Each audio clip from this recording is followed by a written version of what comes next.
Hi everyone, welcome to Ballers in Suits. So before we start today's episode, I would just like to remind you to like and subscribe to our YouTube channel. It will greatly help us when it comes to our expansion. I hope you're liking the content. So if you have any suggestions or comments to our episodes, you can post them on the comment page and I'll do my best to read and respond to them as fast as I can. So, for today's episode, we'll be talking to one of my mentors in the sports and entertainment law industry. He's the founder of Leopoldus Law, attorney Brandon Leopoldus. So, I actually met Brandon through Sports Lawyer Association or SLA. It's a group here that guides lawyers and students when it comes to the sports law industry. I can say that I've been a member of the group for a little less than a year and I benefited a lot from it. They have a lot of activities, they have a lot of information to share. And if you want to talk to people in the industry, then it's a good idea to join this group, SLA. So if you want to check out SLA, I'm placing the website page here below and you can just go around and knock yourself out. So for today's episode, we'll be talking to Brandon on several matters. Basically, how to start up your own sports law practice or sports law firm. So Brandon has been a part of Leopoldus Law for I think almost 6 years, and he's been very successful with his practice in sports and entertainment law. So during our talk, he'll be discussing with us what it takes to start in the sports industry and also how to start up your own sports law firm. He will also be discussing the challenges that comes with starting and also some insights on current sports events or related events. So I hope you like this episode and here you go. Enjoy. Okay. Brandon, thank you for your time today. Thank you for giving me the opportunity and the honor to talk to you about sports law and specifically starting your own sports firm. So, just to begin, maybe you can introduce yourself, the work that you do, and the firm that you've created, and what type of work do you do at Leopoldus Law? Sure. Yeah. So I appreciate you having me. I appreciate you reaching out and asking. It's always good to talk to people on platforms like this, especially when you're building yours out. It's always fun to follow Colin Coward too. Boy, I got big shoes to fill. My practice of Leopoldus Law is a LA-based sports and entertainment firm, primarily sports. We do some entertainment, but it's always the off-field, off-screen stuff, right? We help athletes, entertainers, and other talented individuals make money and protect their business ventures away from their chosen profession. And so while we don't get involved too much on a football player, playing for the Green Bay Packers, we may help them with that house flip or setting up their loan out company. Doing those type of things or doing some personal services where they just need somebody in their life to say, hey, this is kind of what the landscape looks like. Oftentimes we vet other professional service providers and help them just kind of really land that team that can help them get through a very weird career that is not normal. And so, typical financial advisors and CPAs probably shouldn't handle professional athletes or entertainers simply because it's a whole different world. That jock tax is real, and the career lifespan is not something that most people find to be intuitive when you start thinking about high net worth individuals. Okay. So I'm guessing in your law firm or your sports firm, you do a lot of intellectual property work, contracts. You mentioned a while ago real estate and taxes. So it's pretty much a general sports law practice of everything. But when it comes to clients, are most of your clients athletes or are they the teams, the brands, the service providers, and those things? Yeah, we have a pretty good mix. We've worked with some teams, we've worked with some startup leagues, that type of thing. The NFL's not going to come knocking on our door. They have plenty of lawyers that they work with. But we do a lot of work with some agencies, some individual athletes, but primarily what we're looking at is those folks that can really benefit from just having a trusted advisor. And typically we're the first trusted advisor that they get. So whether it's a startup company in the space or it's some folks working on NIL activities, they probably can't afford the big firms. $1,000 an hour is a little cost prohibitive for a high school kid that's getting an NIL deal. But we can work with them because, my name's on the door. That's helpful. And we can hit a price point that is fair for both parties because we're looking for those long-term relationships. We're not trying to score an extra $500 out of somebody today. We'll forego that sometimes, honestly, to have that opportunity later on down the road. Sometimes we'll, gamble on our clients with them and say, you know what, maybe we'll do this one for free to see if we can get you to a point where now it becomes cost effective and reasonable for you to have an attorney. Not everybody can afford an attorney, and we can't necessarily provide free service to everybody, but we want to provide those resources. So, you had mentioned we do some real estate, we do some tax, we do some corporate stuff. It's really a general practice. And with a small firm and you're having some really focused work with people, that's kind of what we need, right? We have to learn a little bit of everything. And some of the things, the corporate law, the intellectual property, we can get a lot of work done in that space because it's a regular thing. But when a client says, hey, I'm going to buy a house and we're going to flip it. Here's my two business partners. Can we get this done by the end of the week? We don't like telling them no. We might say that might be tough by the end of the week, but we're going to have to go and learn some stuff.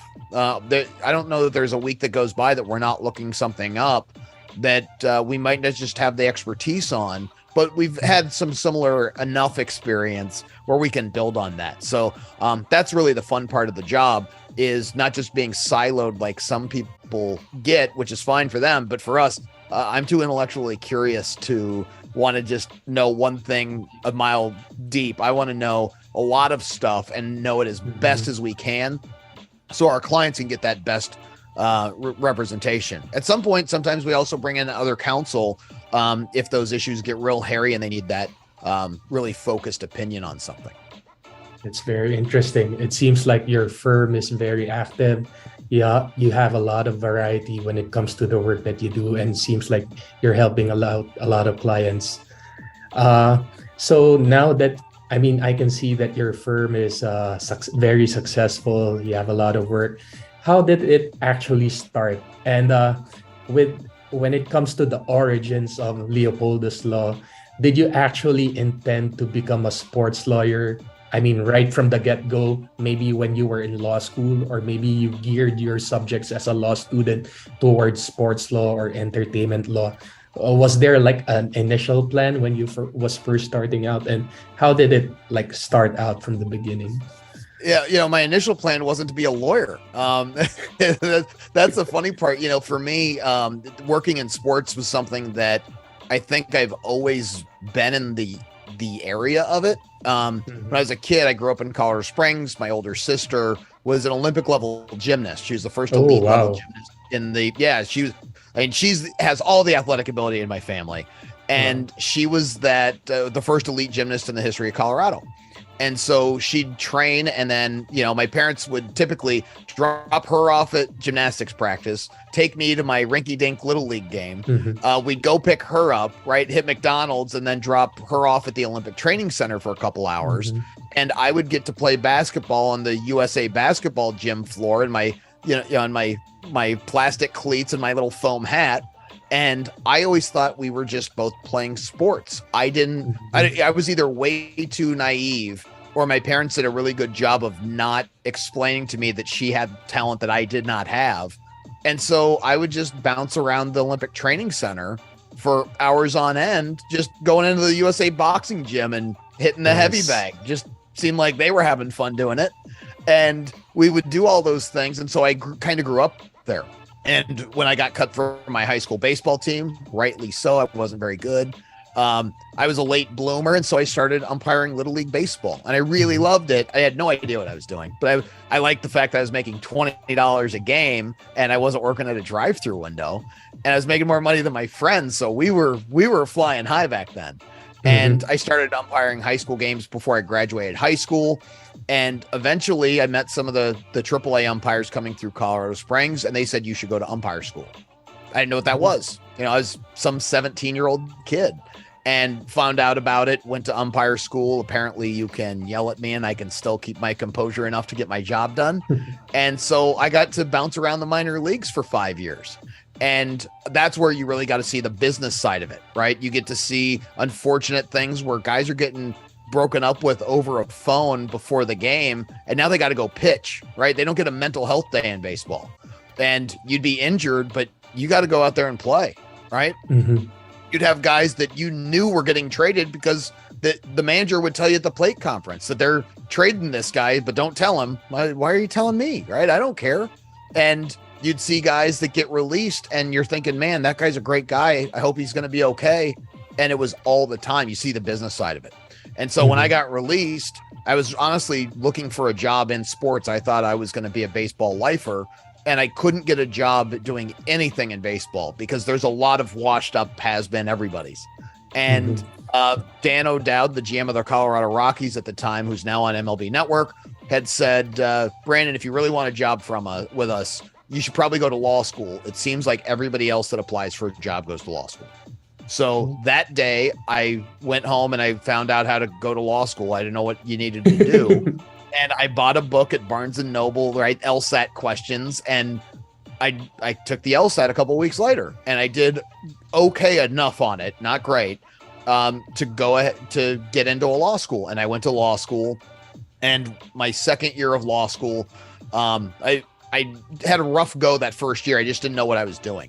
And I think a lot of people go to law school and they're afraid that their grades aren't good enough later on to get a high prestigious job. And I was the same way because I just didn't know what the heck I was doing. I didn't know how to write. I didn't know how to think like a lawyer. And the second year I ran into a former ball player that I had who's now in the big league, signed a huge deal. And we sit down, we have a soda pop, and he tells me about all of the psychological stuff about now that he's, quote, made it, right? He has all the money in the world. They got to pay him. They have to play him, even though he's not playing very well. And he starts telling me all this, and it reminded me of when I was growing up and listening to my parents talk about my sister. And gosh, do we send her to this camp? Do we send her to this clinic? God, how are we going to afford the gym dues, right? Well, what if we did this? Arizona State really likes her, but gosh, we don't, no internet at the time. So we didn't know, is that a good school? Is it a bad school? She met the coach and has a floppy, magazine that they gave her about the school. That's all we really knew. And watching that agony, it reminded me a lot of that player. And then it also reminded me that we had that knowledge gap, right? He continued on and continued to play baseball and made $100 million. I didn't make $100 million. But I had a different path where I was going to law school, learning how to solve people's problems, right? That's what you learn. And there was this gap between that. I had enough of that baseball experience to know kind of what he was going through, to be able to be relatable to him. And I also knew that I could solve those problems. I didn't know how I was going to be able to solve all those problems, but I knew I could. And he wasn't a guy that was going to spend all the money, but I did understand that, wait a minute, why go and learn securities regulations and work at a bank for 20 years when I can work with the exact same type of people that have made my entire life so rewarding and so much fun? Why switch industries? I'm just going to stick in sports. And so I just really pursued that from then on out, and it's worked out. There's been a lot of ups and downs, but it certainly worked out. It's very interesting. I think I can kind of relate to that a little, or maybe some other lawyers can relate to that who are into sports law also. Like in my own experience, I'm kind of a frustrated athlete. I mean, you always dream to be that elite athlete, be part of the varsity team, but you get cut. But along the way and going into law school, I can relate that you know how to solve problems, or if you don't know, you can find out, or you always strive to solve the problem. And I guess, yeah, because of your background and knowledge of sports and your background of law, somehow it fuses together and it creates what you have now or Yeah, what it you are really now. does. Yeah. Yeah. Yeah. Yeah. And, Yes. and the funny part is that umpiring experience, which I think is really the foundational thing in my life, right? That's where I really learned how to be a person, be a grown adult, was traveling around the country, getting yelled at, being criticized, and hopefully doing a good enough job. I got some accolades and I felt like I had a pretty decent career, but that didn't help me get that first job. Nobody cared, right? The law firms don't care if I umpired. They didn't see the skills translating, but Mhm. it certainly does when I'm speaking with an athlete. It certainly does when I'm speaking with parents. It certainly does when I'm speaking with officials associations, because that's their selling point is, oh yeah, he used to umpire 100 years ago and he's been through the ringer. He's been through all of it, all the ups and downs. He's got it. And it makes you just that much more relatable. I think anybody can do that at some level, because Mhm. if we've all played sports or at least watched sports, you can understand the emotions, you can understand the ups and downs of it. It's not necessarily unique because you got a free pair of shoes and got paid to be out there. I think everybody has some sort of insight that when you really boil down those lessons, you can relate to these 20 something year old kids that, you know, can jump over the moon. You can relate to them. It's just you have to get out of that hero worship a little bit to understand really what's going on, because it's a business like any other. Okay. So moving on, I know that from your background, you also work in different law firms before you created your own sports practice. Uh, During those periods, did you even consider like working for a sports team or a sports brand, or maybe you were invited, or maybe you thought of becoming a sports agent or and those things? Yeah, I never really wanted to be a sports agent, mainly because I think as an umpire, you get used to yelling at players. And if you call me from Rochester, New York, and tell me that you're getting released because you've struck out the last 15 times, I'm probably going to say, yeah, no kidding, right? Like, I'm probably not going to be that comforting voice that you need. I'm not equipped with that when it comes to dealing with players. Certainly working with teams, I tell you what, I have rejection letters from every single major league team several times over. And it's probably because that's not my fit. The reason they saw, I got very few interviews with teams and leagues, and I wanted to, because I thought that would be really cool to work for the fill in the blank, right? Thought all of them would be super cool to work for, but I'm just not that office 9 to 5 type of a guy. Mm-hmm. I need to be able to work late nights or early mornings, or take the mid-afternoon off one day to go grocery shopping, because I'm not as concrete of a thinker as a lot of people in those roles are.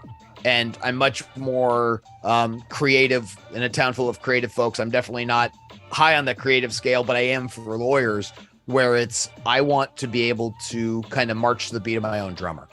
And it may drive some of the other people in my firm absolutely mad that I'm not always, bright and bushy-tailed at 9:30 a.m. But I will tell you that that's just the way it works for me.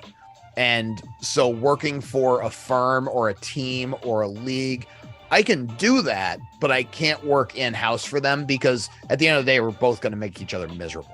And that's okay, because we all do different things, different ways, Mm-hmm. and have different results. We can get to the exact same place by doing something 3 or 4 different ways. Totally okay. Nice. Thank you for sharing that. And just to move in the same direction as that topic, like when it comes to starting your own sports firm, what were the like top challenges that you encountered? And maybe if you can give advice on what to focus on for someone who wants to start their own sports and entertainment firm. Yeah, really good question. Number one, I would say that there's a couple things to think about, because you say starting your own sports firm. It depends really what you're going to do, because I'm working directly with a lot of talented folks, right? And so that means I have to have a little gray hair in order for the athlete or the parent of these athletes to say, yeah, you know what, you might want to listen to that guy. So sometimes you just have to have some experience. That's important. Mhm. But if you're going to do, say, I don't know, if you're going to do personal injury, like a workers' comp claim for athletes, they may just need somebody that knows that in and out. They don't care how long you've been around if you know that you're efficient and you continually get results. So you may not necessarily need 10 years of experience, right? You don't have to cut your teeth in some law firm slaving away, because they're not, that doesn't matter to that market share. You just have to figure out what that is. And when you do that, if you're starting to think about doing your own, putting your name on the door and seeing what comes in, is I think having a semblance of having a plan and being flexible with the plan. Because when I first started, I started my firm once before and it was not successful. And it's simply because I didn't know what I was doing. I didn't realize that running a law firm is running a business, right? Some people sell widgets, others sell personal services and advice. And that's kind of what we do, right? Is we're selling representation, but what they're buying is up here in our brain, right? That's what they're buying. And if you're able to sell those solutions, that's great. But we need to figure out how to turn that into a business. And if you're really good at marketing, you can make all the money in the world being a lawyer. But the thing is, you still got to deliver, right? There's two different parts of a law firm business. And that's the marketing, right? The sales, and bringing it and actually servicing the client. You have to bring in the work, but then you have to service it. And being a good lawyer should be, honestly, the bare minimum. And so you have to have that plan, which oftentimes boils down to having some revenue. So sometimes you got to scratch and claw and not do sports work all the time in order to have the revenue to keep the lights on. Because being able to, have a comfortable enough life that you can dedicate some time to this other thing and let that build until that's taking over, that's going to take some time. And there's no shame in that. I know plenty of people from my law school that well after they graduated, as they're building their own thing, were driving Ubers on the weekend, mainly because they just had to pay rent until those checks started coming in. And eventually they were able to stop doing that side gig because they were able to pay their bills and they were able to figure it out. But you always have to have that plan and that goal. And honestly, if you have a mentor, that probably helps too, because you need somebody that's going to hold your feet to the fire. They're going to tell you what you're doing well and give you some perspective. And they're also going to tell you when you need to, shape up and do something different. They're going to tell you, hey, that's not the wisest decision, but if you're going to go after it, okay. And let you fail on your own, but also be able to pick you up, dust you off and say, okay, now that you did that, let's do this the right way. Yeah.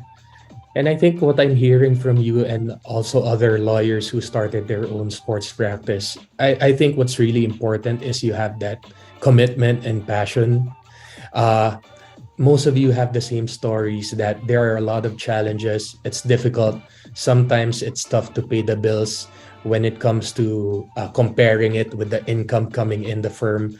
But if you are very passionate about it and if you're very committed to it, then you'll just eventually just keep on grinding, keep on working until it eventually works out for you. Yeah. Somebody asked about, how hard is it? And I can't answer that because everything in life is hard at some level, right? Umpiring in the minor leagues was hard for me.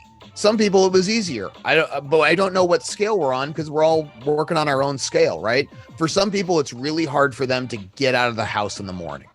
Right. They have a social anxiety disorder. That's really hard. And that's something they should celebrate when they actually are able to just say, okay, I'm going to open up that door. Sometimes that's the biggest win of their day. For other people, it's, hey, you know what? We didn't make that $1 billion investment. Dang it. We should have done that. That was really hard. Well, those are two different kinds of hard. And the only level of hard that you can really judge it by is your own, right? Yeah. Do you feel like you're putting in the work? And I like put the words putting in the work rather than working hard, is you got to put in the work. And for some people, it's just hard to, get through the day. Just upstairs. It's just there's a lot going on in your life, right? If you've ever had those personal issues that go on in life, everything's hard at that point. Getting through traffic is hard. Living in LA, traffic is very hard. It's a miracle we get anywhere. But at the same time, there are some people that just are more effective and more efficient in an office. Great. Their level of hard is different. So if you put in the work, you're going to get results. It's a matter of how much work you can put into something to see the results. That's really what you're looking at. Yeah, that's so right. And maybe just to summarize it, you mentioned it's hard, but if you love it, it's always a win. That's right. Yeah, it's the old Philadelphia 76ers line of trust the process. It's you're never going to get there. What I always like talking to people that have either sold a company or have reached, quote, whatever pinnacle. And I always say, how's it feel to make it? And they go, I haven't made it yet. And I go, you just sold your company for $300 million. What's making it? And they go, yeah, I would have liked it to be 500. Oh, okay. Well, everybody wants to get to, there's always a club above that club, right? When you graduate law school, you want to become you want to pass the bar, and then you're part of that club. And then you go, oh, well, I want to work at whatever. And then you hit that club, or maybe you don't. Maybe you go to a different club. And then you want to, become president of your bar association. And then you do. And then there's another club. And there's always that continual process. Never think that it's going to be very easy once you get to a certain goal. Because once you get there, guess what? That $1 million in the bank is going to feel a lot different when you get there and you weren't that far off before. Sure, you're going to celebrate and you're going to think that it's pretty neat. But then what? Right? Are you just going to push the stop button and everything around you pauses? It doesn't work that way. And so it's always about the process. It's about getting better, accomplishing more, or doing different stuff until you decide, you know what, I've had enough. And now I'm going to retire on a boat somewhere. Nice. Just a last question, Brandon. I know this wasn't in my list of questions that I sent you, but just in relation to current events, in relation to the sport of golf. So right now it's a very hot topic, the merger between LIV Golf and PGA. We all thought they were against each other, but eventually after a year, they want to coexist. And right now, the legal issues, the merger is not yet complete. It's in the works. It's in the process. And there are a lot of talks about the involvement of antitrust issues and antitrust law. So as we know, there are antitrust laws so that there won't be a certain dominant monopoly monopolizing the market, being able to dictate the prices, the rates, and everything. So with the process of this whole merger thing between LIV and the PGA, do you think that of course there will always be media behind it and both the pros and the cons and whatever side, but do you think it will go smoothly, or do you think there will be a lot of issues, or maybe issues that will be raised in the DOJ and those things? Yeah, I think this is there's a long road ahead for these folks. I understand why they decided to merge. I don't think the PR strategy appeared to be very good, Monday morning quarterbacking here. But when the head of the PGA says, we're never going to sign up with those guys, we don't like them, they can get off our lawn. And then less than a week later, you go, hey, they're our buddy now. They're going to be our only investor. And then you have the political issues, right? With the public investment fund being Saudi backed, and there's some tension there between in politics. That's problematic, right? Because then it gives politicians an opportunity to grandstand. That's not good for anybody. Right. And then when their documents come out and the deal clearly is not done, and they're trying to keep it from being done a little bit, it seems like, to avoid the being hauled in front of Congress and getting yelled at. Well, they're still going to get yelled at in front of Congress. They're still going to be humiliated. Nobody looks good when Congress is mad at you and they get to yell at you for 3 minutes apiece. That it's not going to be good. And finally, something I saw that on one of their documents that came out, they said that they agreed to not go after each other's players. Well, that seems like a restrained trade to me, just off the top of my head. I only teach antitrust. I don't practice the antitrust area, but I know a restraint to trade when I see one, and that sure looks like one to me. Now, is it big enough to actually be an antitrust violation? Who knows? But I do think that there's a lot of issues here, and they kind of had to rush it, right? They had very good lawyers on both sides advise them on how this should work. But just like anything else, if you rush it, you're probably going to have mistakes. right? Anytime that you have to do something at the last minute, think about if you wake up late to go to class or go to work and you rush out of the house, you're either going to forget your keys, you're going to wear a wrong pair of shoes, right? You're going to forget your lunch in the refrigerator, you're going to forget to feed the dog. Something's going to happen that you didn't intend to. But if you have plenty of time to prepare for whatever it is, you have a lower likelihood of making mistakes, and then those mistakes that you might still make are not going to be as flagrant or as big or as, as impactful. I think this was rushed, and rightly so. I understand why it was rushed, but boy, there is a lot to not like about this on either side of it. Not the LIV or the PGA side. I'm talking golf side and then politics side. I think we're in for this to be a saga for the next year or two, especially with an election coming up in at least 2 years, right? This is going to be political fodder. And I think it's going to have, especially when you have a presidential candidate that has LIV golf at his resort, these things are going to happen, right? There's going to be a lot of conversation around this. They better pack a lunch. It's going to be a long night for them. Yeah, that's right. Yeah, I'm also imagining it will be a long way to get to the end. There are a lot of legal issues, also political issues, and then in-house when it comes to the players, they're also not. Some are for it, some are against it, and those things. So if everyone's not on the same page, it's gonna be harder for them. Yeah, you bring up a really good point. It almost reminds me of the player-wise, right? When you talk about the players. They call some of them sellouts for taking the money from LIV, and now they're going to be back in the same locker rooms, at least for the majors. It kind of reminds me when in the old labor stoppage days, when they'd bring in replacement players, you'd have some players that crossed the picket line and would go play with the replacement players, and then their teammates would come back. And I will tell you from an umpire work stoppage, I knew some guys that had been released, and then they came back to fill in when our guys went on strike. And I'll tell you, I don't talk to those guys now. That was 10 years ago. I'm still upset about it. And that's going to be problematic. You're going to have a lot of bad blood for a long time with those players, and that's not necessarily a good thing. Rivalries are great, but typically rivalries are great when it's about the competition. It's not about the personalities. If you want a personality conflict, go watch UFC or watch Mark Zuckerberg and Elon Musk fight each other. But you're not going to have when you have to play each other every weekend for 8 months out of the year. There's going to be some bad blood that boils over, and I think you're right. That's an issue I didn't even think of, but that's a problem for your brand. Right. Yeah. Okay. Thank you for that insight, Brandon. Really appreciate it.